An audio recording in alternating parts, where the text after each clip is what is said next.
goodness. And, And you know, she we talked she about never this was earlier, but harsh. I every can't ever decade or remember so, hearing a someone says, harsh "I've got a word better directed draft toward now." me or And hearing her talk you know what? harshly to children. Underwriting I don't know. commitment Maybe is she did. still, It you didn't gotta happen know to your me. customers. You know, And it's there's no just new that algorithm that energy. actually makes it She work. had With just all the those fintechs kindest, out there, they'll have softest trouble kind getting of, funded. she would At the never end of the fuss day, with me. deposits matter.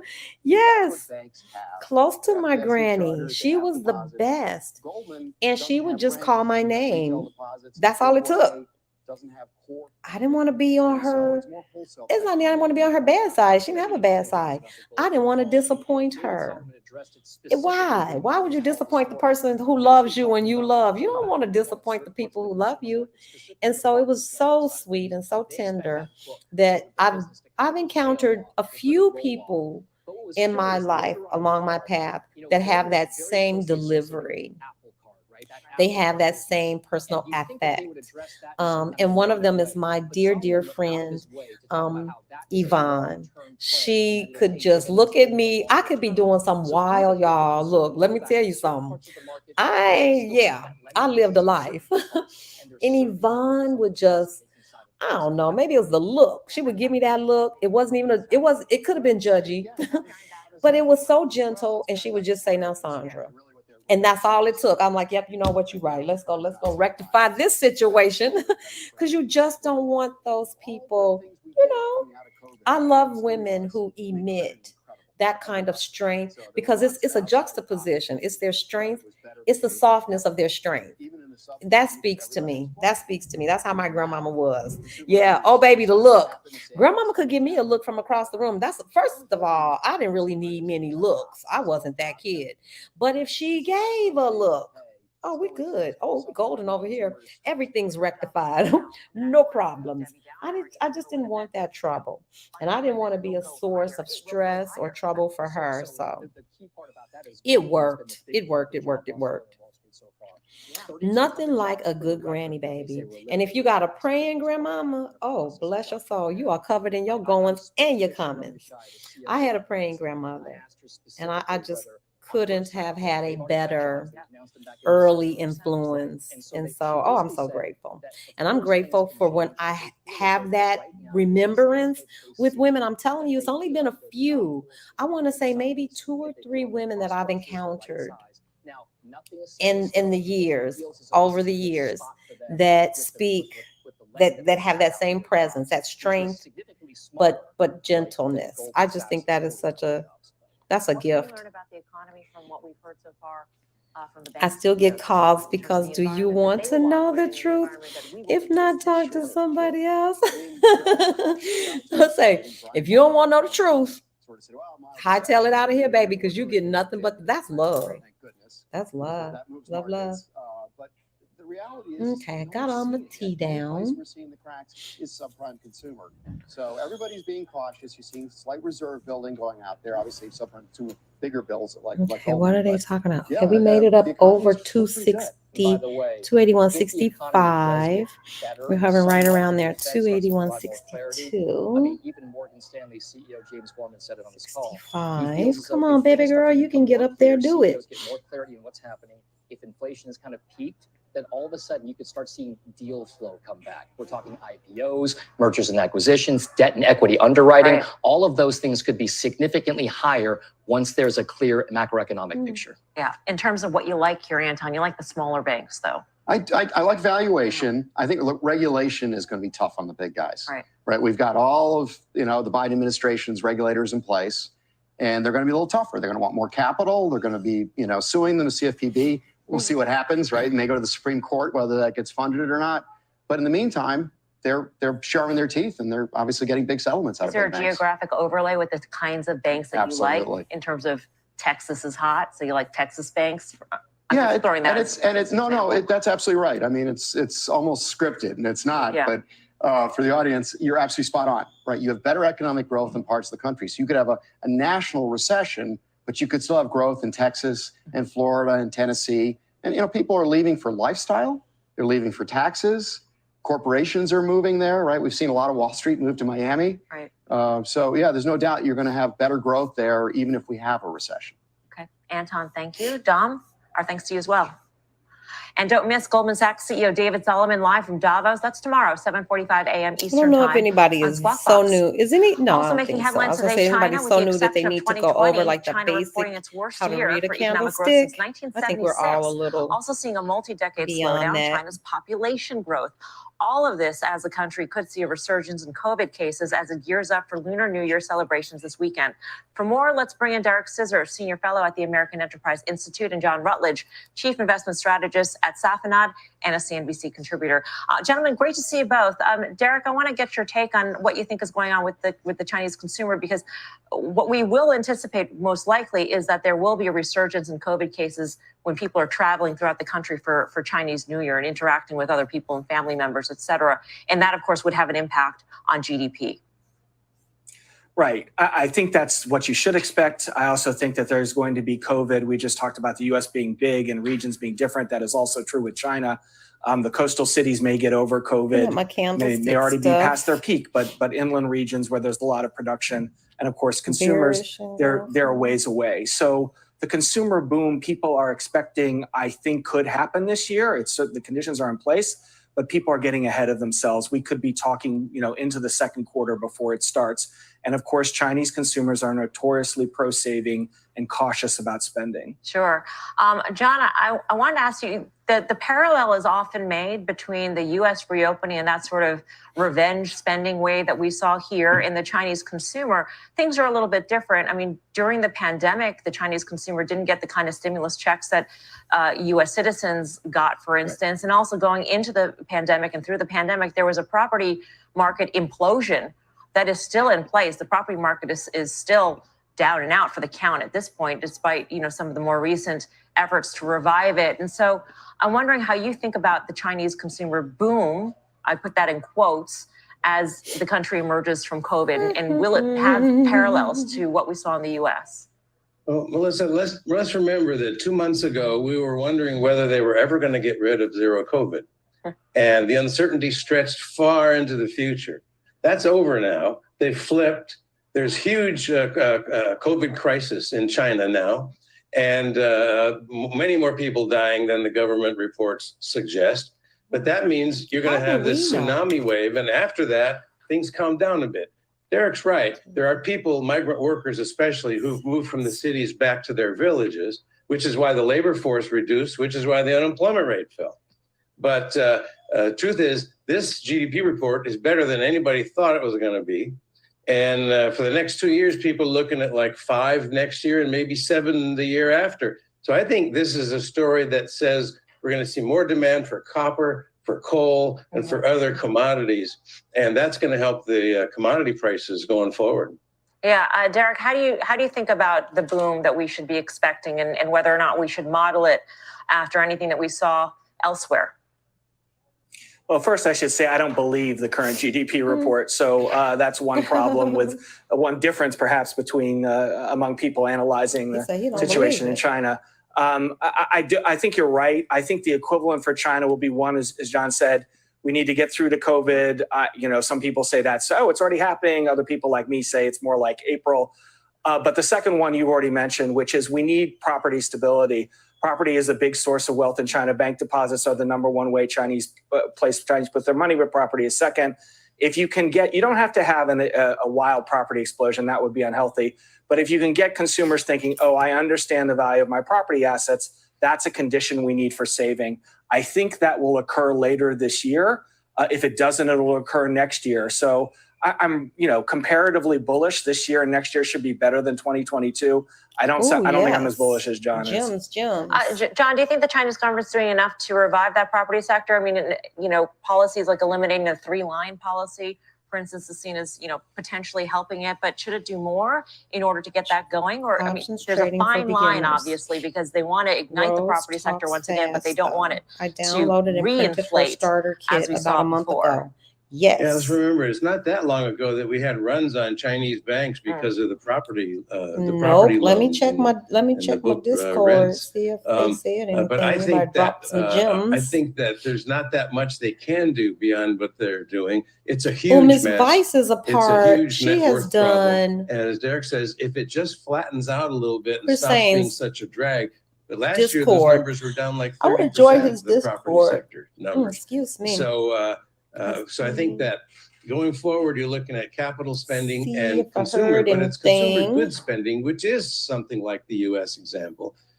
Services spending last quarter was down like 14%, and goods spending was up because you don't have to go anywhere to buy goods. They bring it to your house. But let's look and Right. see. I can pull them up real Derek, quick. going back to Sure. what both of you had addressed, and that is the slog of COVID that China still You has to said get how much through. is Chris Do you Sainz think that other parts of the world aren't necessarily thinking enough Discord? about the How much is it a potential, month? for instance, supply chain snarls or factory shutdowns on the mainland that will happen? Because it feels like, at least I for think U.S. I want to corporations, join. we've seen the worst. It's behind us. You all know without earnings are factoring out in too. that another So wave I'll of see if I COVID in can't China get this. could, Let me send you an earnings bring back report. all of those I'll post it problems that we on had the dealt with before.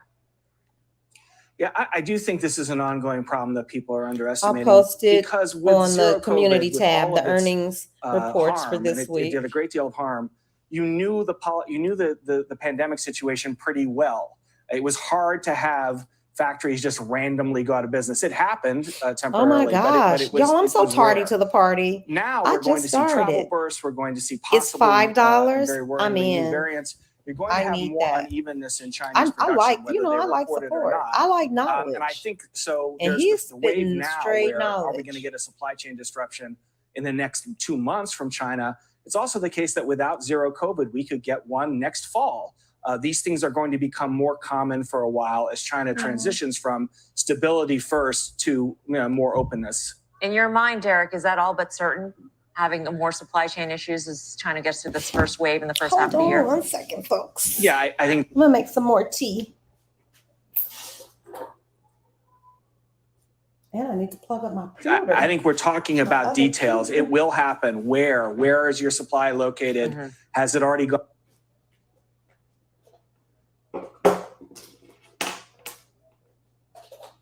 Y'all hear that spotty sound? I don't know what that is. Through COVID, what are their practices? What are their alternative suppliers if a factory shuts down? So firms should be thinking about the detail in China, given that they're going to be supply chain.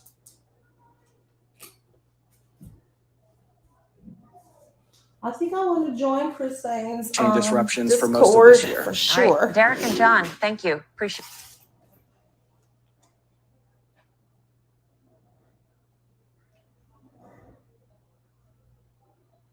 it. Derek Scissors, John Rutledge.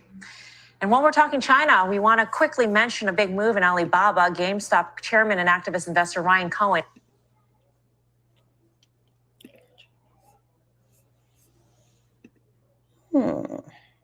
is reportedly pushing for more stock buybacks after building a stake worth hundreds of millions of dollars in the e-commerce company. Shares are slightly lower today, down more than 60% from their all-time high in October 2020. But the stock has had a nice run recently, up 30% to start this year and doubling off its recent low, thanks in part to some bullish commentary on Wall Street in just the past week. Morgan Stanley naming Baba its top pick in Chinese tech for the first time in 3 years, seeing more than 70% upside to $200 a share. It's currently trading at around 115. Goldman Sachs adding it to the firm's conviction list, saying it is the best way to play a rebound in the China internet sector. And the worst is behind the stock after 2 years of downward earnings revisions. You can read more on both these calls at cnbc.com/pro. Coming up, this earnings season is just getting started in American. Depending on the level. United Airlines is on deck with the stock having its I'm best gonna go month check in over it a out. decade. Is it all tailwinds from here? That is ahead. But first, one money manager says this market is nirvana for a stock picker and sees plenty of opportunities out there. We'll take a trip to the land of mispriced stocks next.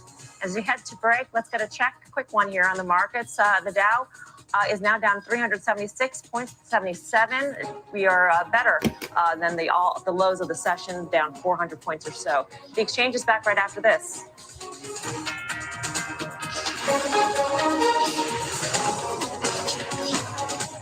Well, God bless Tesla, because Tesla is up $8.50 something. Thank God for Tesla. Apple, keep doing what you're doing. I need all y'all to stay green. Costco, keep chugging along. And PepsiCo, keep chugging along. Y'all, Pepsi was really the breakout. Y'all, Pepsi, I don't know if, I think we've been in a downtrend. Pepsi's high. Let me see. Let me go back and look. Pepsi's been doing fairly well. I mean, but I'm not surprised, Let's get the weekly. Yeah. Wow. Y'all. Wow. Wow. Pepsi was, ooh, we missed it. Pepsi was at $101 in April of last year. Pepsi's at $186 now. Not many folks can say that. Not many stocks could say that. April of, let me see, was that April 21, April 22? Oh no, okay, let's see, April 21. Still, it was at $100 in April of 21. April of 22 is 167, and today it's 186, almost $187. Yeah, I'm not mad at Pepsi. People gonna drink sodas. That bad. They're gonna eat certain things. People are just not gonna stop doing.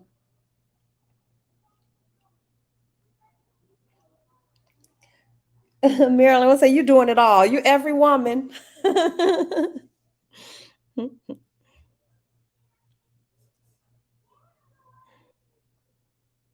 You don't get anything for paying the higher levels, just a badge. No, I don't need none of that. I just need to get in the room.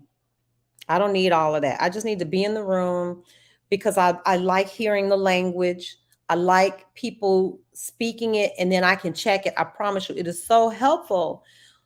Watching his video when he releases it, then watching the market, and then going back. That man, that helps me. Same info on each level. Yeah, I don't need a badge. I'm not in it. I'm not even in it for that. I just need to get in there so I can hear trader talk. Marilyn, you doing it all.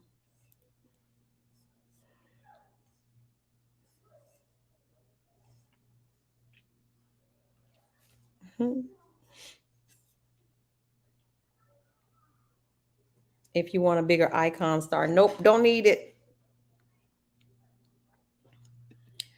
See, I'm not a Pepsi drinker either. It's not something that's on my grocery list.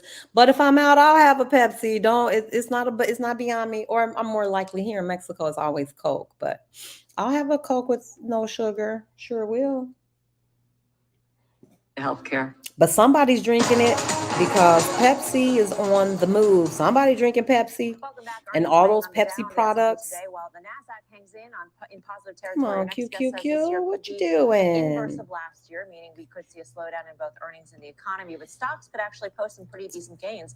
Joining us now with what he is buying, Jeff Crumpleman, the chief investment strategist and head of equities with Mariner Wealth Advisors. Jeff, great to have you with us. Does this mean that the lows that we saw last year, in October, for instance, that actually priced in the recession reset that so many are anticipating this year? Let's look at this market watch. I think to a large extent. Well, look at NVIDIA. The ones that are bright green, that's significant.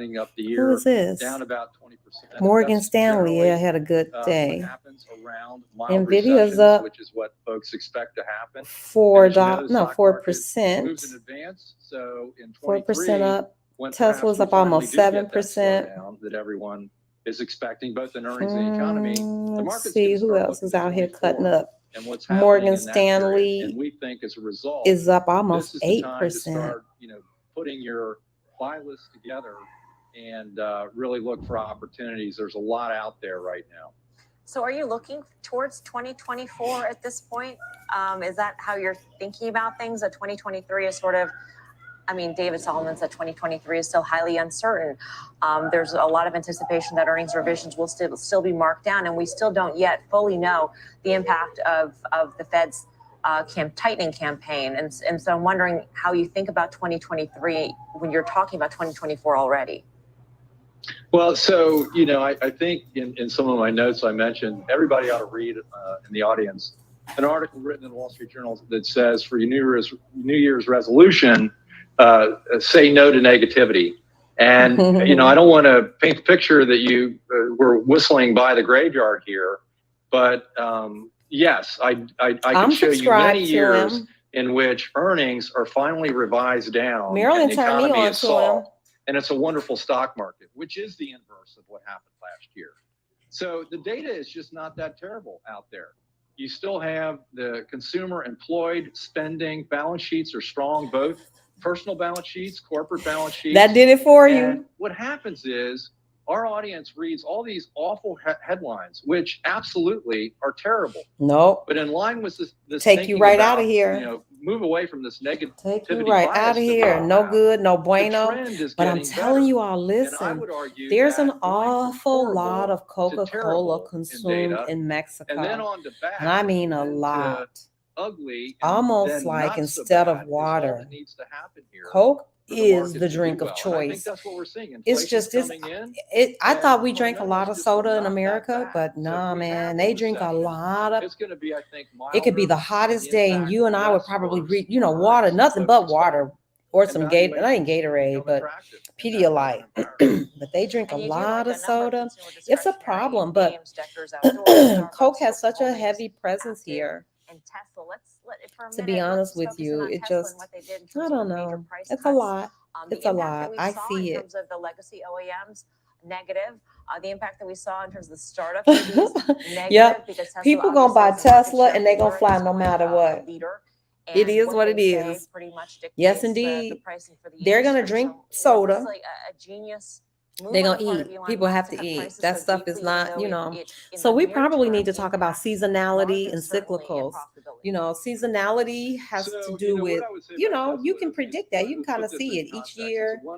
Stocks, better stocks, they just kind of rotate. There's a stock rotation. I got to get back to watching videos and stuff, y'all. I'm telling you.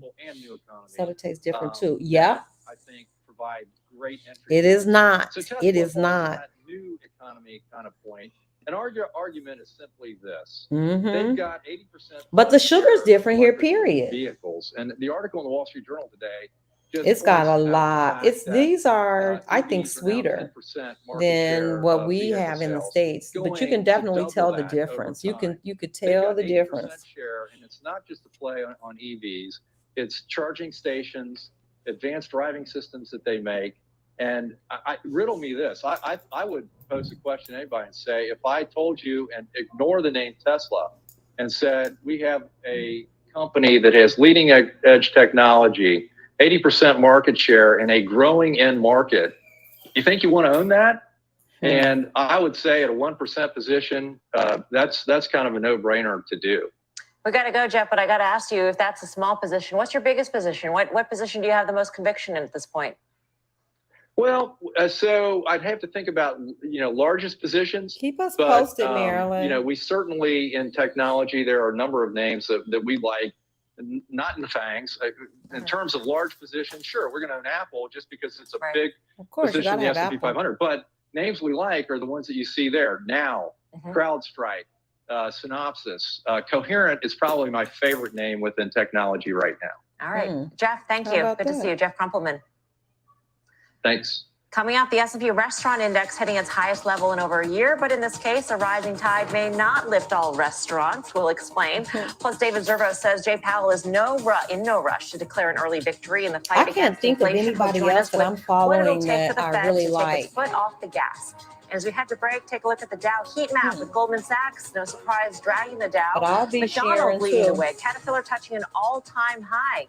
Oh, we got another subscriber today. Oh, y'all, we were at 683. It's 684. Well, look at Jesus. Won't he do it?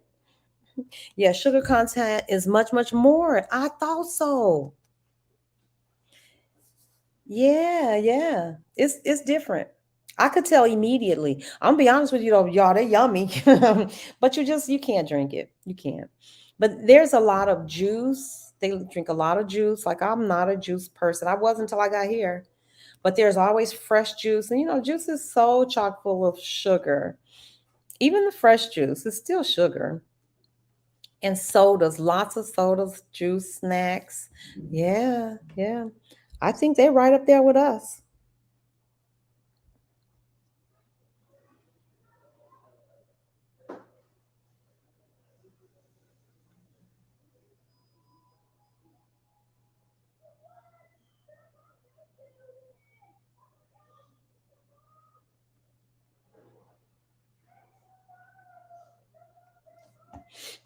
All right, y'all, I'm going to give me something to eat. I'm getting hungry too. Y'all doing all this cooking and everything. I'm getting ready to go. I'm going to heat something up real quick.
again, it's very typical to see the things that have sold off the most to have the bigger rallies and bear bounces. But look, anyone that bought bear bounces last year ultimately watched the market make a new lower low. So they may have looked pretty smart in making that trade for 2, 3, 4 weeks. But after that, it made new lows. And I think all of those you can look at pre-COVID levels, and that's where I think they're going. So again, we're looking at the trend, and the trend to us is going down. So I don't worry about a 1 or 2 or 3 week move because we're looking at it from a total scope perspective. And again, the timing of when we raised cash was pretty good. So we have the luxury of being able to be patient and not having to chase.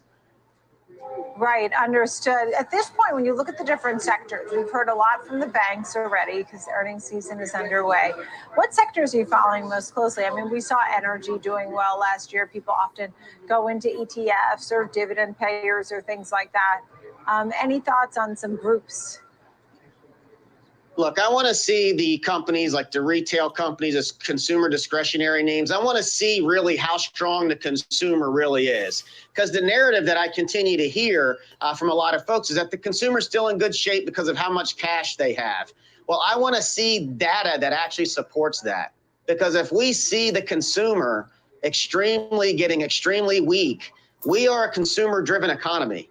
If we see weakening that we think we're going to see, then I think that's going to support our thesis that we're going into a recession.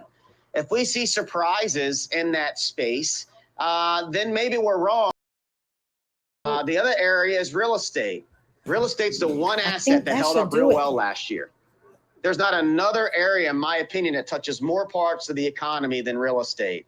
If we start to see a massive slowdown there and companies start laying off employees and subcontractors and lenders, that could ultimately take us to a harder landing than what the market's priced in, because they think that because the rates are going to get lower, that maybe that'll bring mortgage demand back. And I think housing is going to be extremely challenged this year. And when you say real estate, how at least it's sort of held up, at least in part, you don't mean buying into commercial REITs, right? Oh, no. Look, I think the commercial space has a lot of challenges this year. Again, what's going to happen when they have to refinance their debt at higher rates? I'm talking about just real estate numbers in regards to single family homes, seeing the rate of change on sales there. We're already seeing luxury home sales come down pretty big on a percentage basis. So that's telling us that the high end market is starting to really slow down because they probably are seeing what we see and just want to kind of sit back before they make any major purchase. But, if you get home sales declining at a rapid rate, they're going to have to lay off a lot of employees, and that touches a big part of our economy. Yeah, well, that's the whole thing. And you said you do think it gets better before it gets worse. So how far lower does the market go? Are we retesting lows? Do we make new lows?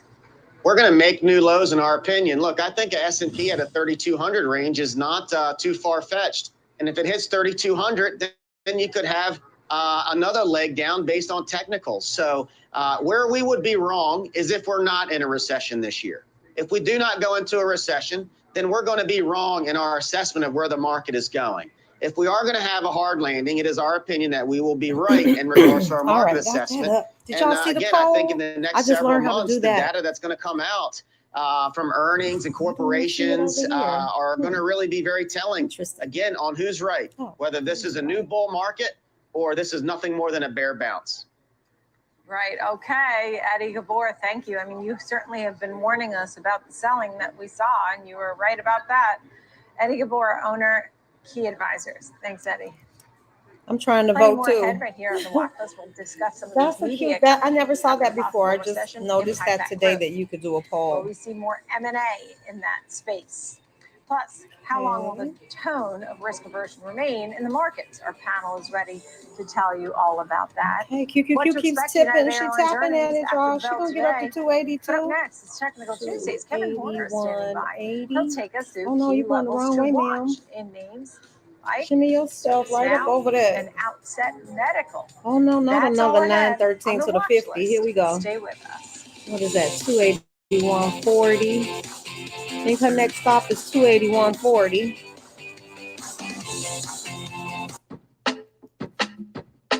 Let's walk through I'm charts. just happy we're One of the above most 281. commonly used features on Oh, I Thinkorswim. forgot I'm on camera. Start by going to the Charts tab and entering a Yes. ticker symbol. Select time frame to adjust time intervals or to favorite a time frame. Sounds good. Select style to change the appearance of the chart. You can add drawings by selecting drawings. Ms. drawing Weiss, you want to tools, and then present type of on drawing. Wednesday? I'm going to do For symbol candlesticks, but we comparisons, still need select trend studies. lines. Not my This strength. also gives But you I'll- access I mean, to you know, it goes hundreds with of support and pre-built resistance. studies, But I think we're going to do including a number of candlesticks and classic support and patterns. resistance. The grid Maybe icon 30 lets you minutes view of multiple each so charts folks at don't, once. get bored. You could even initiate a trade from the Charts tab. Just right-click anywhere on the chart Okay, and where are we select either going? buy Where are or we sell. going? Q. For more Look at demos looky, on how to looky. What I Thinkorswim, just head to say? the Oh, my Education lamps. Center on Is it- TDAmeritrade.com. Where the buyers? We're going to need some buyers. Come on in here and rectify this. What? 281. Get out of here. I wonder if that's When traders it's tell 2 us how to o'clock. make I can't Thinkorswim believe it's that even late in the better. day, y'all. We listen I cannot believe it. because platforms this innovative aren't just made for traders. It seems like the day They're made flew them. by today. Thinkorswim Trading from TD Ameritrade. It's a 13-hour flight. That's not a weekend trip. 15 minutes Yeah, away. wow, you're gonna take off. Now, you downloaded the TD Ameritrade mobile app so you can quickly check the markets? Yeah, actually, I'm taking one last look at my dashboard before we board. Excellent. And you have Thinkorswim mobile? So I can finish analyzing the risk on this position. You two are all set. Have a great flight. Thanks. We'll see you. They're getting so smart. We need a Choose balance. the app that balance, fits your balance, investing balance. style. That's it.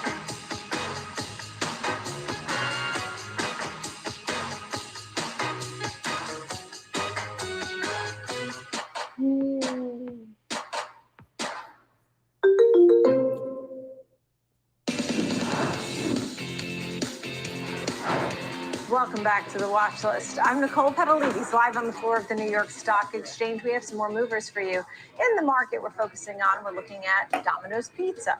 In fact, Domino's Pizza is up almost 3% after Morgan Stanley upgrading the stock to outperform, raising the price target to $430. The analyst said the company is better positioned to handle a downturn. Ameritrade has their beginning options Roblox class. It up started over today. 12% after reporting an 18% 2 hours increase in ago. daily active Trader users last month. webcast. The platform also said total hours engaged.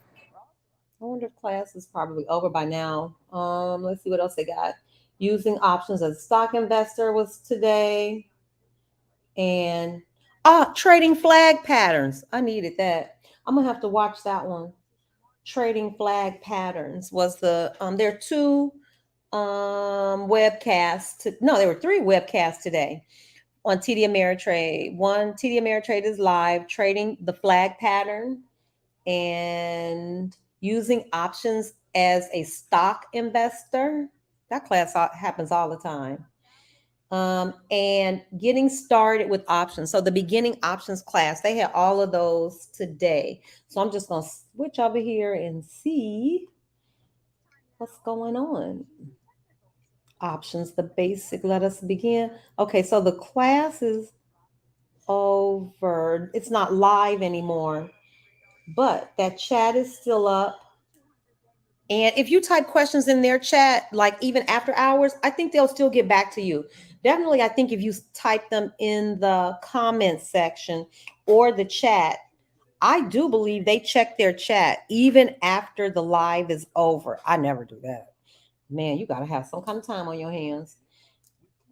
Okay, yes. So the basics, the options basics, let us begin. Week 1. This was the very first class. So if anybody wanted to take this class, I'm going to post it on our community tab. But it's the beginning. It's the very first options class. Barb is teaching it. So let me post that because that might be one I might need to. I think I took that though. I'm pretty sure I did, but it's a good one. Week 1. What y'all doing? Wow, cute. Channel. Okay, so I'm gonna put that on the community tab along with the earnings report for this upcoming week. I should have had that up, but just so you know.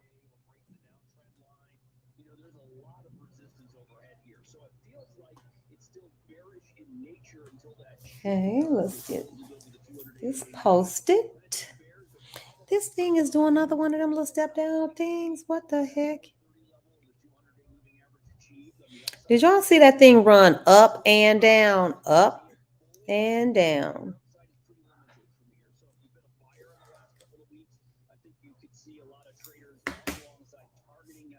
Hmm.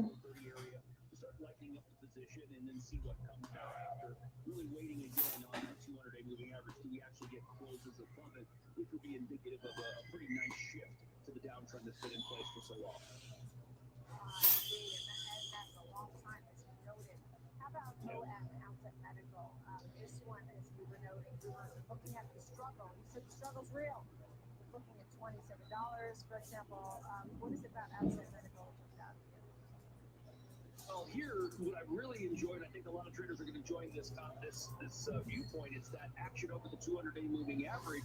And you'll notice we broke out here back in December, right around December 13, broke above the 200-day moving average. We really haven't even tested the 200-day on a lengthier window. The lows we've seen after that breakout has really only been about 23.75, and that's that dashed white line that's showing here. Now, today's price action is giving you an even further lift. In fact, we are now trading the highest we've traded on this, dating back to when it really started to make its move lower in following. So we got the first video up. The video that I just posted from TD Ameritrade is the very first week of options trading. So if somebody is really interested, you're just getting started, that's a good video to watch. Come on, y'all, 281. Come on, we ain't got time for this. All this running up and down the doggone chart. It's 2 o'clock. It's 2:30, 3:30. Oh, here we go. Okay, and then I'm going to post the earnings report too, so we can see who all has earnings this week. Who's got earnings? Oh, we rejected 282 for sure.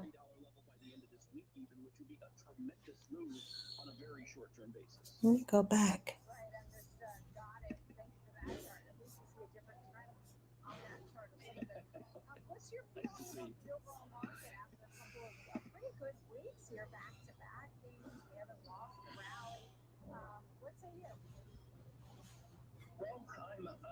On the fence, obviously. I've got, as you can see, lots of levels to consider because I pay attention to the market every single day. I'm watching these levels.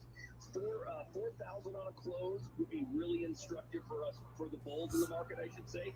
Again, we're over the 200-day. Today is day 2. If we hold the 200-day, tomorrow as day 3 would be getting into that window where traders who are wanting to stay long have some confirmation of the shift in trend. And again, I think the biggest takeaway is the significance of the 200-day moving average.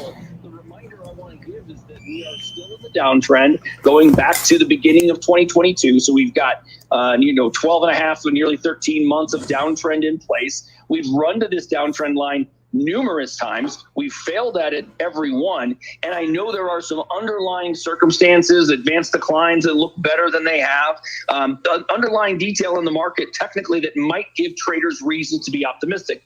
Totally fine with optimism here. However, as a technician, I want to see confirmation. And so I'm asking the market to break through these levels with some conviction. Give me third day, fourth day closing over the 200, or maybe even, a push like up to that 4,100 level, which is entirely within reason on any optimism from the remainder of this week. So I'm going to ask the market to show it to me because I want that evidence. But ultimately, I'm kind of at a decision point, and I just need to see a little bit more time to let me know which direction to lean towards. All right, Kevin Horner, nice to see you on this Tuesday as usual. Kevin Horner, Charles. Thanks, Nicole. Thank you. Coming up next, time to discuss the outlook for the entertainment industry in 2023. How could a potential recession impact ad revenues? Could we see more mergers in this space? Let's get some details next here on the watch list.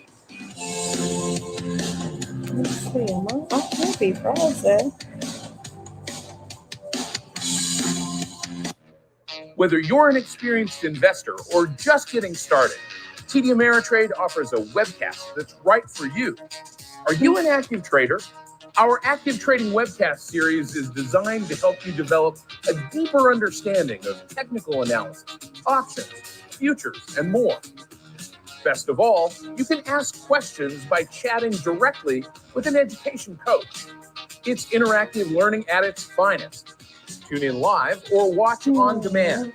Head over to tdameritrade.com/webcasts and start learning today.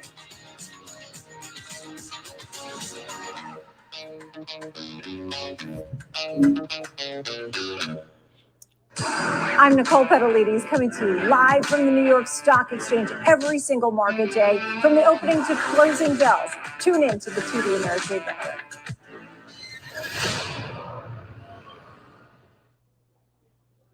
When traders tell us how to make Thinkorswim even better, we listen. Like Jack. He wanted a streamlined version he could access anywhere, no download necessary. And Kim.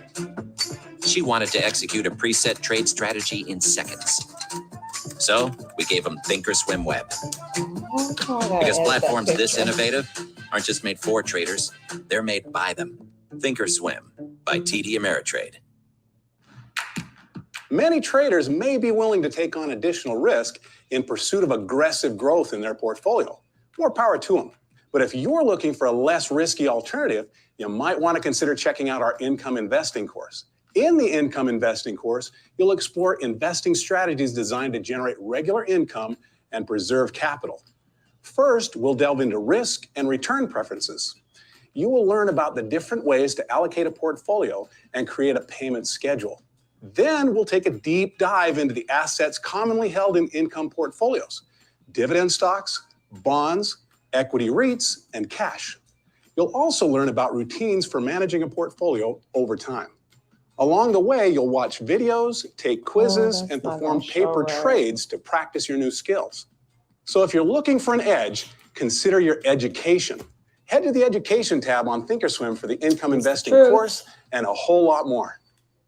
Trading has changed forever as a new generation of investors make their impact on markets. It's more important than ever to navigate through the frenzy of meme stocks, IPOs, and the next wave of tech. And that's where we come in, discussing strategies and example trades on trending names.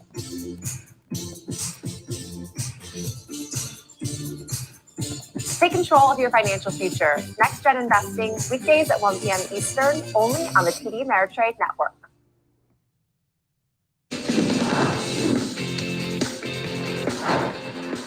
Welcome back to the Watch List. I'm Nicole Petalides, live from the New York Stock Exchange. Time to focus on the outlook for media and entertainment industry.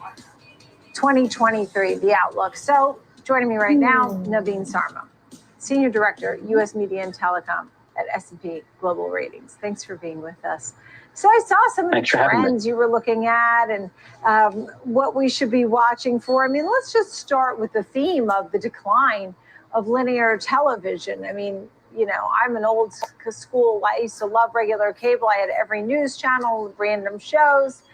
Is that going to be gone or does that stay? And why does it matter? Well, it matters for one thing because it's the cash flow stream that feeds all of media and entertainment companies. It's still the strongest source of revenues and cash flow, especially in the United States, both with advertising and affiliate fees. And so it's critical for the media companies in the United States as they transition from television to more of a streaming universe. Streaming's not throwing off any cash flow at the moment. So they need the cash flow and revenues from the linear TV to be able to fund that transition. Now, we don't think that transition is going to happen overnight. It's been going on really since the Great Recession in 2008.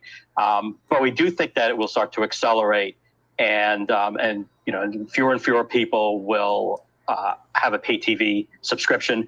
Fewer people are watching television, so the audience ratings are declining, and that's going to also eventually impact advertising trends. And so we think that the decline is inevitable. It'll probably start to accelerate this year and next year as well. Yeah. In the meantime, people are always battling out, what will I watch on streaming? Are we likely to see more bundles or mergers? Of course, sports has been a number one draw, without a doubt. Well, I know you're not going to talk specific names or recommendations, but are you seeing some themes as far as what could be done? Yeah, absolutely. So, as I said, streaming currently isn't a profitable business. Outside of Netflix, Disney appears to be the furthest along in terms of getting to that break-even point. But what we saw late last year were a number of companies, smaller ones, who had streaming ambitions, who decided that they just couldn't make it work, couldn't get to that break-even point, and couldn't compete. And that's Lionsgate, as they pulled back on Starz, and also AMC Networks, which pulled back on their AMC service. And we expect to see some of that this year and possibly next year. Streaming is an incredibly difficult business, given the competition, given the costs, and not a lot of companies have the cash flow or the balance sheet to be able to fund that business. We were talking about WWE earlier today, and McMahon coming back, and that we might see some sort of sell-off of some sort there. I mean, that's been in the works or discussed. But there are so many names. You mentioned a few of them, but I think about Disney and Live Vision, MSG, Netflix, HBO Max, Apple, just to name a few, Paramount, Peacock, Hulu. Which ones are going to be around, and how many are people going to keep buying? There's a recession coming. Ad dollars are slim too, so they're likely to keep the prices relatively high. Yeah, you're exactly right. So if you add up all of those services and see how much it costs, the average consumer, if you sign up for all of those services, will pay over $100, which is more than what you would pay for your cable TV bundle. Consumers are currently subscribing to about 4 or 5 of these. We think there's going to be pressure on the number that people subscribe to at any one point. I think you're going to see a lot of people come in, watch what they want to watch on a particular service, churn off of it, go on to a different service. And so while you might, in aggregate, be subscribing to 6 or 7 services, at any one point you're going to be subscribing to fewer services than that. And that's just not a good model, as you talked about. The linear TV bundle has been great because regardless of what channels you watch, all the media companies get paid for their bundles. So we may actually see a movement back towards bundling all of the streaming services, or bundling a number of the streaming services, and somebody could do that, whether it's a Roku or an Amazon or a Comcast. There's an opportunity for somebody to offer a streaming bundle that essentially replaces your cable TV bundle. Now, we know that content is king, and that's why we saw a name like, for example, Netflix was spending billions and billions, and people couldn't believe it, but that helped them to maintain their leading spot. You said the end of the irrational U.S. content bubble. What does that mean? Yeah, so if you look at what the media I'm just working on our Zoom link, between so 21 if anybody to 22, needs anything, I'm sitting right here, double but I'm gonna get digits. this Part of Zoom that was link driven out by the pandemic, again, but you still had just in companies case. spend And then I need somebody to help over me $100 test billion it. We're gonna just just on content for their see streaming what the heck's services. going on. I'm sure What it's we've something, seen, some button I what we will touched see into this somewhere. year I just don't is know how to that they'll undo it. scale back. They don't need to spend. They realize they can't spend as much as they have on streaming because they're just not generating the revenue to be able to match the costs associated with all those streaming content spending. So what we'll expect this year is not that spending will go down, but that it's going to be more rational, that it may grow somewhere between 3 and 5% in aggregate. And so, the streamers will be more rational in the way they spend. It isn't about grabbing subscribers anymore. And the primary way to do that had been to spend as much money as you could on content. It's to get to profitability.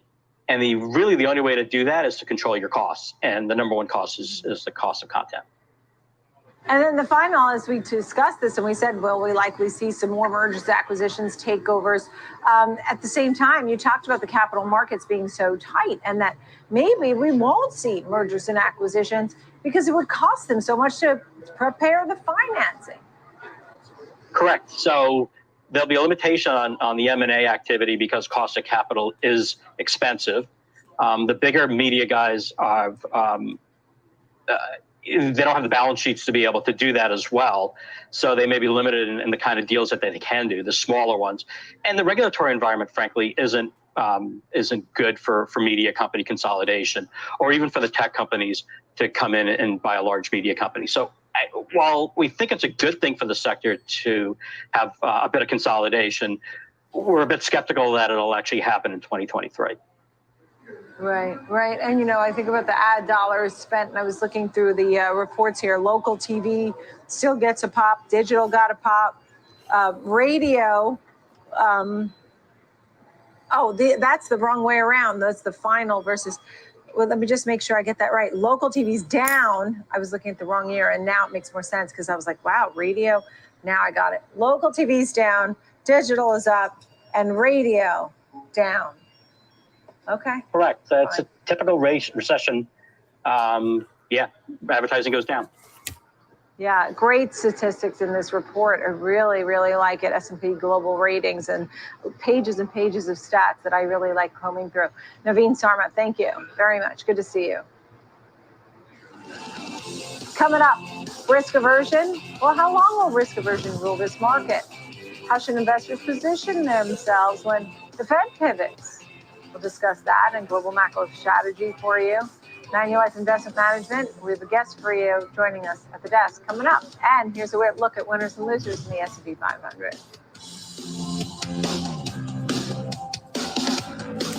This thing just go up and down, up and down. Here we go. We're back up.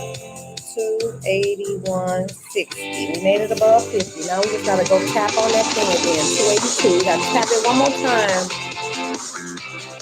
We rejected off of 282. Like, Whether you're an experienced investor or just getting started, TD Ameritrade offers a webcast that's right for you. Are you a long-term investor? Our investing webcast series breaks down different investing styles, including growth, value, income, and more. Best of all, you can ask questions by chatting directly with an education coach. It's interactive learning at its finest. Tune in live or watch on demand. Head over to tdameritrade.com/webcasts and start learning today.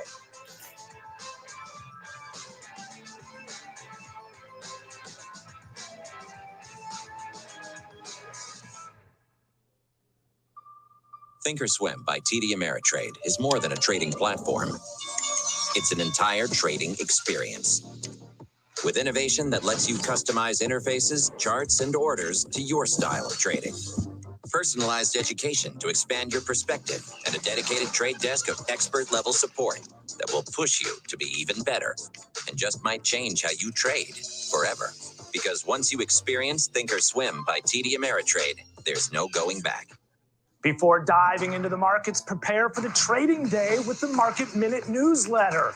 Videos, market insight, and more delivered right to your inbox. Go to tdameritradenetwork.com, click on the pop-up to subscribe now.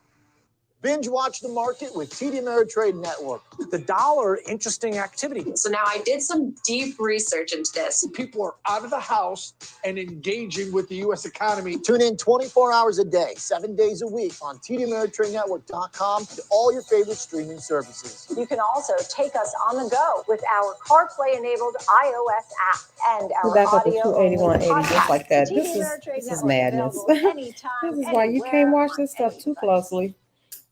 You'll be manic. Okay, yeah. Welcome back to the watch list. I'm Nicole Petalides, live at the New York Stock Exchange. Thanks for being with us. A quick look here at the markets after 2 weeks of gains. In fact, last week was such a great week. It was the best performing week since November. Today, back and forth action, particularly after that Goldman Sachs print and also some concerns about the economy once again. The S&P 39.97 down 1 point.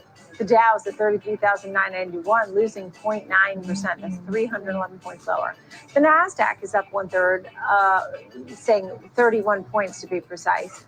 And then the Russell, the small caps are down about 0.2%. I'd like to get a market update and bring in Ben Lichtenstein, Senior Futures Contributor, joining us right now. The final 90 minutes of trading. I'm watching the dollar, commodities, and these equities in particular. Your thoughts, because we've had this good rally, but what are you watching? Well, it has been a bit of a chop session to begin the week, Nicole. I think you put it perfectly when you said back and forth. We saw the S&Ps 4th to 40.15 and then back down below 4,000. We've got the Dow Jones Industrial Average, which is now back below 34K. You've got the Russell topping out around 1892 before pulling back. But then if you take a look, you've got the NASDAQ, which is actually positive on the day. Now, all 4 majors above the 50-day moving average. Whose 3 SPY of the is 4 barely majors above up. the 200-day moving average. The NASDAQ's the only one that isn't topping and taking out that longer data. But the NASDAQ have higher today, up 5 in a row, and I think it's 6 of 7 in positive territory. So adding to the gains that we saw off that double bottom back in December around 10,600. And this comes a holiday shortened week, but a very busy week, Nicole, with earnings, eco data, and we got to look at some of the banks today, topping out the big 6. We're going to get a look at United this afternoon, and then throughout the week, a couple other big names to keep an eye on. JB Hunt, you've got Alcoa, Discover, and in addition to that, some big eco data due out after disappointing New York manufacturing numbers this morning. Tomorrow, PPI, Beige Book, some housing data, industrial production, retail sales. And then Thursday, we also have some numbers as well to keep an eye on, EIA inventories, but a lot of focus on housing this week, and also Bank of Japan tomorrow. So we'll get some insight in terms of where things stand as far as that rate cap that they've been kind of struggling to hold ultimately. And yeah, just a kind of back and forth type trade today, a little less conviction to begin the week than we saw last week for the most part to the upside. But again, 3 of the 4 majors in positive territory or in negative territory. Yeah, and that was a good promo for us because we're going to be talking about Bank of Japan in a moment ahead of that for tomorrow. Tell me about the Bitcoin rally. Obviously, it was up like 20%. Now it's up over 21,000 as a level. What are people saying? Well, we have seen a little bit of a lift in Bitcoin. The futures I saw getting a bid back up to So weird. I've never seen it do that. Drop and back up they've again been like in a bit that. of a range, and this goes basically below 25,000 since mid-June of last year. So testing or working their way through the middle of the range that they established. And, I think that there's some optimism in terms of a worst case scenario not playing out in terms of Bitcoin. There's in terms of crypto, there's a little bit of a risk on tone that we've seen. The dollar's weakening some. Even gold's been benefiting. We saw gold, a nice move up, basically back to the middle of the range that we've seen since April of 2020. You've got an upper extreme around 2,100, a lower extreme around 1,620, where we just kind of triple bottomed last fall. So it's working its way higher with the dollar coming off. I think it's all kind of intertwined here. So let's keep an eye on the indices if they can continue higher. One thing that stood out to me in terms of Bitcoin, this risk on sentiment or lack thereof, which we are seeing a bit of risk on kind of tone here. I mentioned in terms of the move that we saw today in the S&Ps up to 40.15. Keep in mind the SPX D's high is up around 4,100. And we've got the VIX taking out the December lows. So a bit of a divergence there. Now, maybe a bit more reflective of what we're seeing in terms of strength in the Dow structurally relative to the other 3 majors, but keeping an eye on strength in or lack of strength in the SPX relative to what we've seen as far as weakness in the VIX. All right, Ben Lichtenstein, thank you for all of that. Appreciate it. A good look there at the markets and some key levels. For more on the overall economic picture, we welcome in Eric Thierry, Global Macro Strategist, Multi-Asset Solutions Team at Manulife Investment Management. Thanks for being here. So at this point now, are things so much better than they were just, 4, 5, 6 weeks ago? Why does it feel like we're seeing so many green arrows? Well, I'm not sure they're so much better as better than feared. And so I think the economic outlook that the world had been pricing in over the past year or so with things like zero COVID, the war in Ukraine and its impact on Europe, and really the lone economic engine of the global economy being the U.S. economy facing a tightening Fed, those were all of the kind of the drivers of 2022. And I think as we look to 2023, obviously the situation in Europe is starting to look a little bit better, especially on those kind of shorter term sentiment surveys. And of course, China's emergence from zero COVID is a very good news for the global economy and for commodity prices and commodity producers more globally. So I think the picture is looking better, definitely than what we'd expected just a few weeks ago. I think a lot of folks here at home fully understand what's been going on with inflation and why the Fed has been making the moves that they've chosen to make, right? We understand what they're in their mind. That being said, the Bank of Japan could actually announce a major policy shift as they've seen a strong yen, bond yields top limit again. we might get some big news tomorrow. What are you watching for and what's most likely? Absolutely. And I think we've seen a front loading of BOJ normalization relative to what had been expected. So I think the thinking was with new leadership in April of this year, we'd start to see all those changes then. But the fact is that inflation, just as everywhere else, it's been high in Japan, and the Bank of Japan is responding. So the first thing is obviously the liberalization of yield curve control, where you're allowing more movement in that 10-year yield that had been pinned around a specific level. I think we're still quite a ways away from liberalization in terms of the front end of the curve and that overnight rate. But all of these changes are really removing one of the last global anchors for interest rates, where we've seen liberalization at places like the Fed, the ECB, and now kind of last being the Bank of Japan. Yeah. They talk a lot about tensions and things firing up and concerns, even control the yield curve, for example, just the dangerous situation that we could be get caught in there in Japan. Is that something that could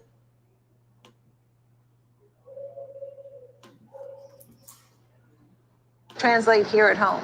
Well, I think ultimately what it does inject is a bit of volatility and much more than had been expected. And I think when you look at a market like Japan for government bonds there, with rates pinned at zero for the past, decade, if not more, and control of the curve to the extent that it has been, just allowing some of that market movement is something that market participants really haven't been used to.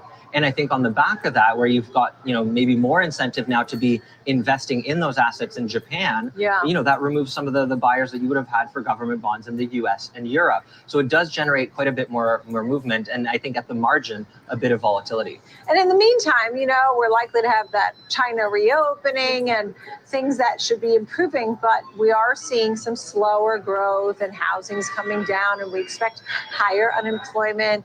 So while on the one hand, things seem to be getting better, on the other hand, at the very same time, some weakness. Absolutely. So I think the story for China is really one where we need to see this sustained recovery. Yeah. Obviously, coming out of zero COVID, that just happened the last few weeks. So the numbers that we got really reflect. And we're going to try it again. We're hitting 282 again. 281. She won't quit. To which this can 93. not only in terms of come on, baby girl, what it means for breakthrough. China, but also the rebound in commodities more broadly that Hope it's would not a really plan. impact and benefit emerging markets. And what are you thinking here? The dollar comes down, drops below 100 even, or what are you thinking? Yeah, so I think that's the key component for the U.S. and the U.S. dollar as well. Is we're coming from a period where you had relative economic outperformance for the U.S., relative interest rate differentials for the U.S. supporting the U.S. dollar. All of those have now changed as the rest of the world looks a bit better, as interest rates around the world start to rise a bit faster than those in the U.S. And that really removes one of the key fundamental supports for that U.S. dollar. And so I think we can expect a medium to longer term continued decline in the U.S. dollar. And commodities, what does that mean? Well, in a world where you've got U.S. dollar denominated commodities and a weaker U.S. dollar, that's positive for commodity prices broadly.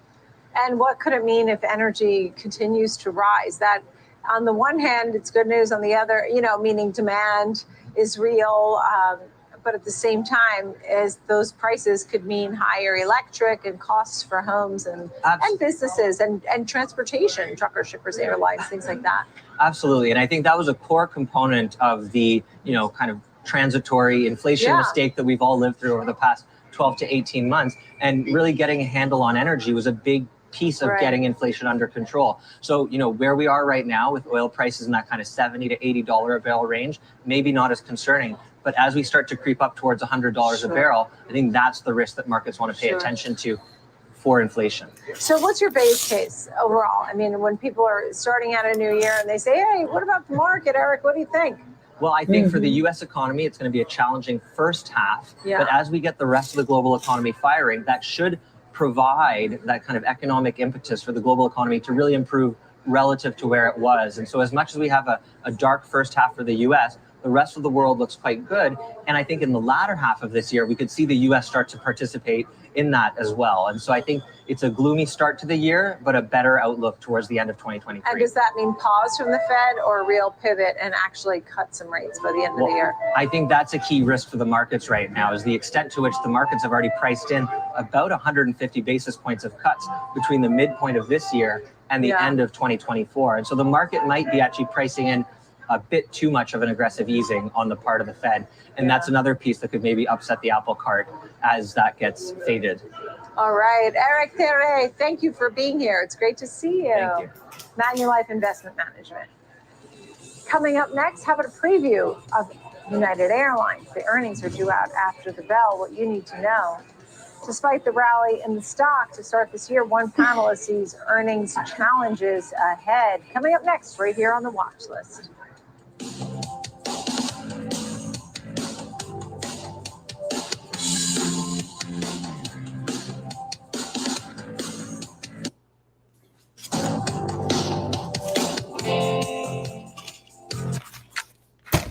Many traders may be willing to take on additional risk in pursuit of aggressive growth in their portfolio. More power to them. But if you're looking for a less risky alternative, you might want to consider checking out our income investing course. In the income investing course, you'll explore investing strategies designed to generate regular income and preserve capital. First, we'll delve into risk and return preferences. You will learn about the different ways to allocate a portfolio and create a payment schedule.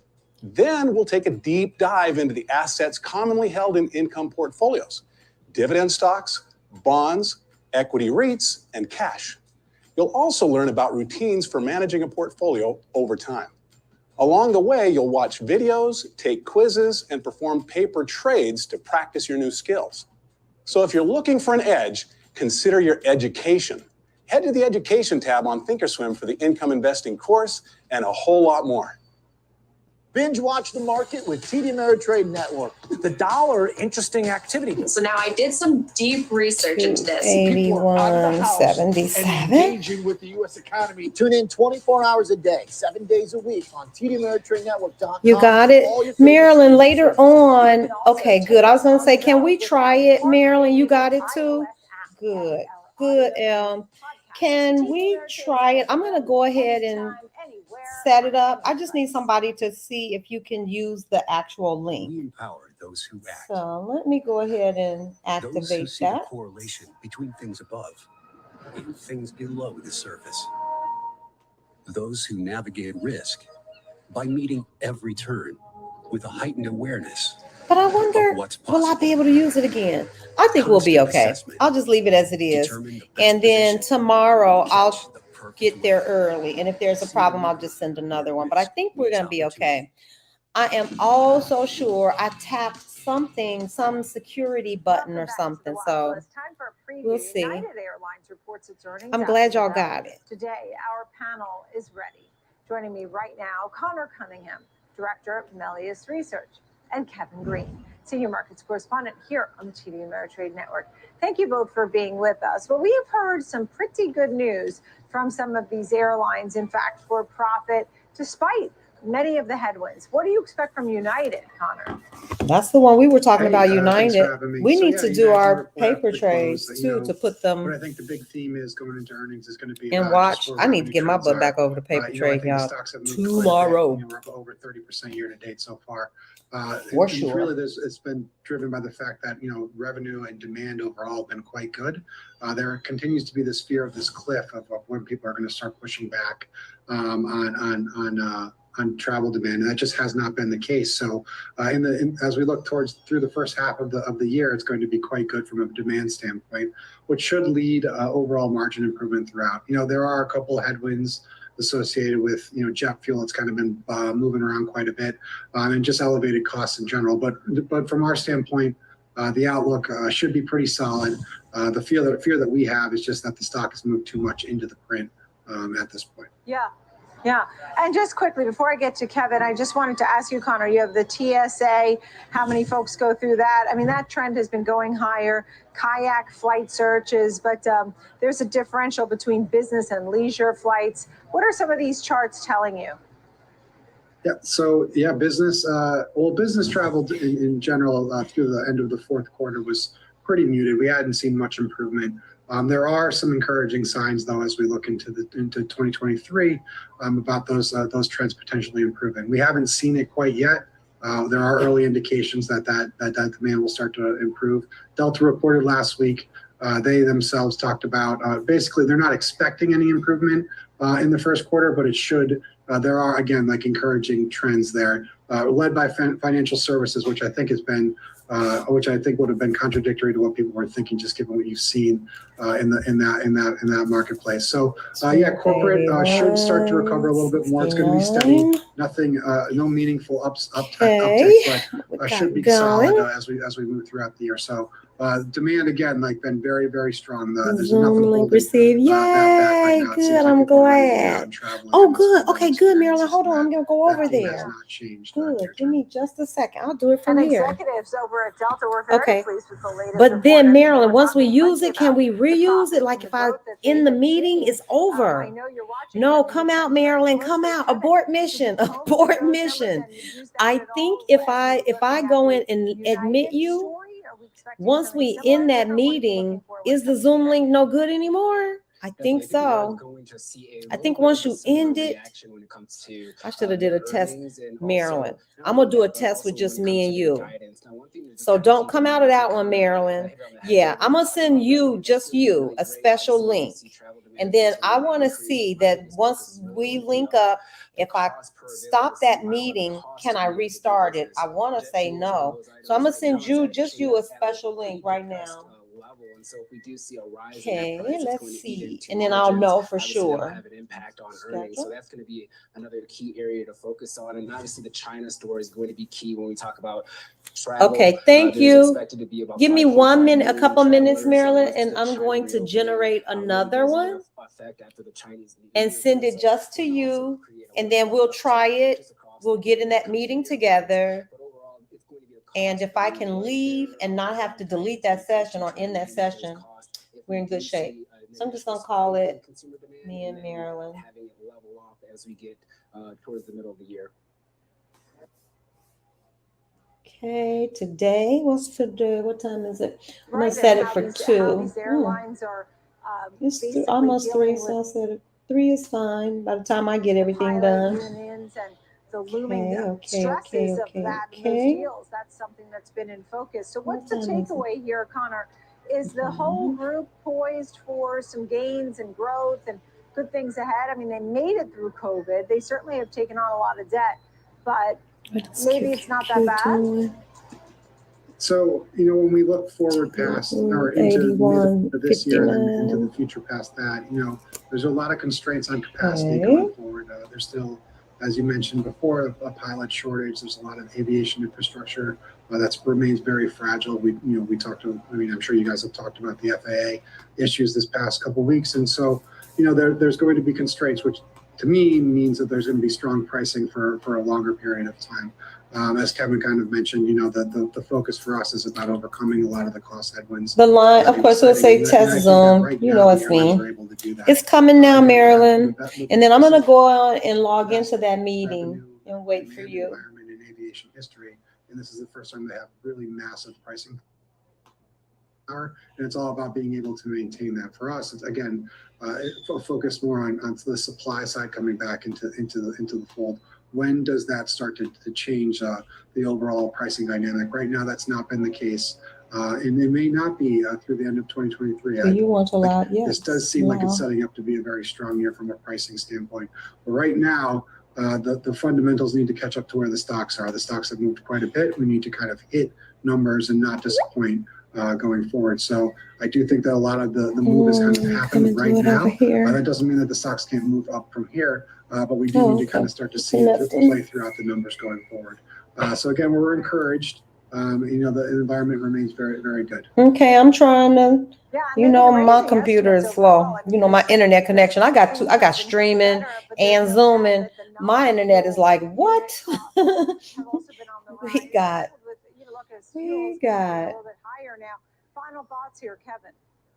VPNs open, all kind of crazy. Okay, this is moving slow, so let me try it over here. Talk about the technical trends. It does look like there's going to be a little bit more of a bearish tank in the marketplace than a bullish one here, Nicole. Did y'all hear that? A pretty significant area of resistance right around that $52 level. You could look at an area of support at around $37.30. But the overall movement to the upside in the last 8 sessions, the stock is up over 38%, 36%.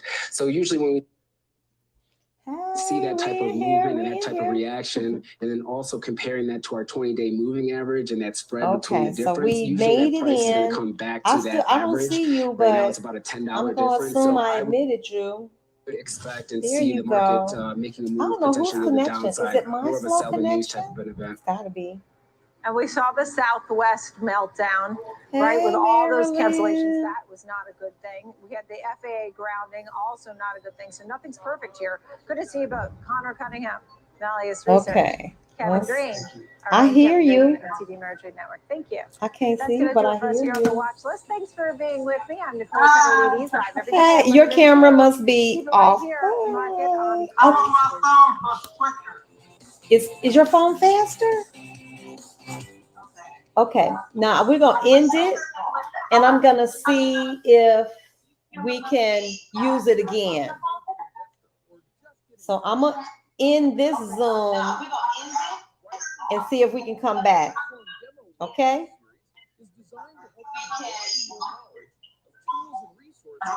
Okay, I ended it.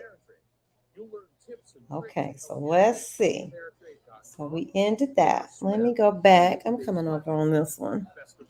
Zoom, sign in. Chatting directly with an education coach. It's interactive learning at its finest. Tune in live or watch on demand. Head over to tdameritrade.com/webcast and start learning today.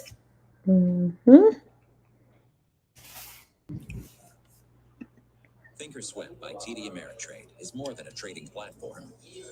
It's an entire trading experience. With innovation that lets you customize interfaces, charts, and orders to your style of trading. Personalized Okay. education to expand your perspective and a dedicated trade desk of expert-level support. So I did me and Marilyn. We did it. We went in. I'm gonna start it again and see. Because once you experience Thinkorswim by TD Ameritrade, there's no going. Okay. I guess you can. Installing updates. We don't need any updates.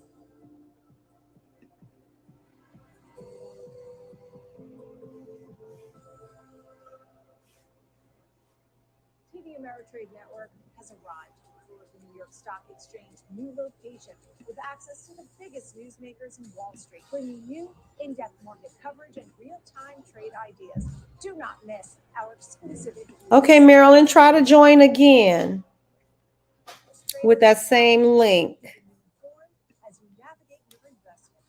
I think we can do that. At 11 a.m. Eastern and the watch list at 2 p.m. Eastern, live from the New York Stock Exchange, only on the TD Ameritrade Network.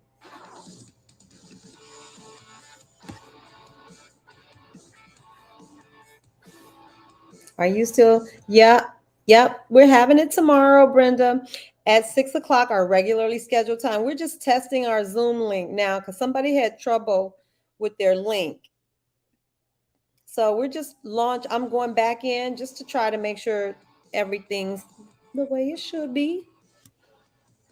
My meeting. Let's see. I got this. I will tell you this is slow. First day of the week, the stocks don't really have much direction, kind of losing some of the. Okay, launch. Your meeting has been launched. Don't see your Zoom meeting? Wait a minute. Maybe it's down here somewhere. Oh yeah. There you go, Marilyn. Okay, we could do this. Okay, so you could do that. You could have a meeting like we just did, exit out and still use that link. Okay, it worked. That's the same link, right? Let's see, hold tight. Okay. Okay, bye-bye. I can't hear you. Is your sound on? I can't hear you. Now say something. I still can't hear you. Wait. Everybody can. Oh, now I can. Say something again. Can you hear me now? Yep. Can you hear me? Okay. Can you hear me? Yes, I can hear you. Perfect. Can you hear me? Mm-hmm. Because I have a slow internet also. Yes. It's terrible. Mine will freeze up. And if I'm doing two things at the same time, isn't that sad? It's the 80s. It's the 80s in Mexico. No high speed internet. None of that. None of that. Okay, I think we're good for tomorrow then. All right, there's moving Bitcoin. Okay. 10%. All righty. I think my See 18 ya. and a half level worked pretty well. That was I don't basically need the them. threshold for when this thing took off. Okay, we got it. We got it. Lines work. So we gapped up Okay. previous I think we're in business. which had been support before that, and now it's broken. So Bitcoin We're in hits that business. big, frothy, risk-on stock. Okay, so I think I got everybody too. So just today's date cannot be used for Wednesday. Was it today's date? Oh, Lord. Brenda, thank you. Well, at least we know that we can use the link with the 18th. So sad. Brenda, thank you, because we wouldn't have known that. At least I wouldn't have called it, because I don't always send one to myself, and I should. So thank you. Thank you, thank you, thank you. Because tomorrow we would be trying to figure out why the doggone link doesn't work. All right. So guess what? I'm going to send you guys one more. I wonder if that old one works. I don't know. I'm going to send you a new one. I'll send it later tonight so that it isn't so confusing. Or maybe if I send it tomorrow, give everybody a chance to get rid of the old links. Get rid of them. Does it show up January 18th? I'm hoping. Okay. It shows up the 18th. Thank goodness. Okay, cool. That's good. Because then I won't have to send it again. Let me make sure. I'm just going to look and see what it's scheduled for. Disconnect between what bonds think the Fed is going to do and what the Fed has actually told us they're willing to do. So be careful when you see Bitcoin.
Okay, I'm back. Now let's see if we can get our screens and stuff back. Hold tight.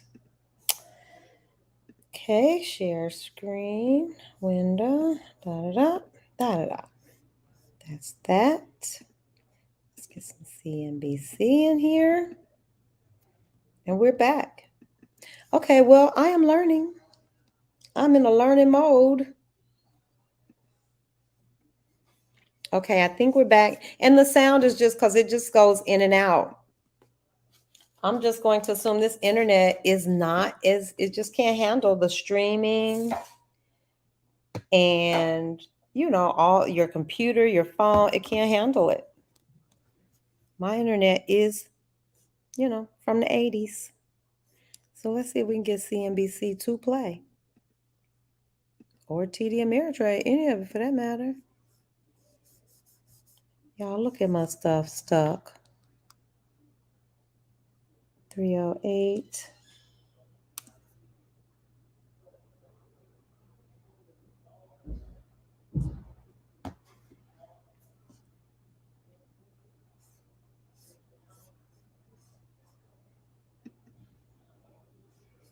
Okay. Well, I think my Thinkorswim is frozen. I'm pretty sure it is. Let's see. Yeah. I'm going to quit Thinkorswim and then I'm going to come back. I'm going to log back in. So, okay. As long, if you can see me, can y'all see me and hear me? Then I can always log back into Thinkorswim. Listen, I was doing the most over here. I got Thinkorswim open. I'm streaming, live streaming, and on Zoom. I'm surprised the whole panel didn't just blow. No, I promise y'all, technologically, it's like the 80s. It's not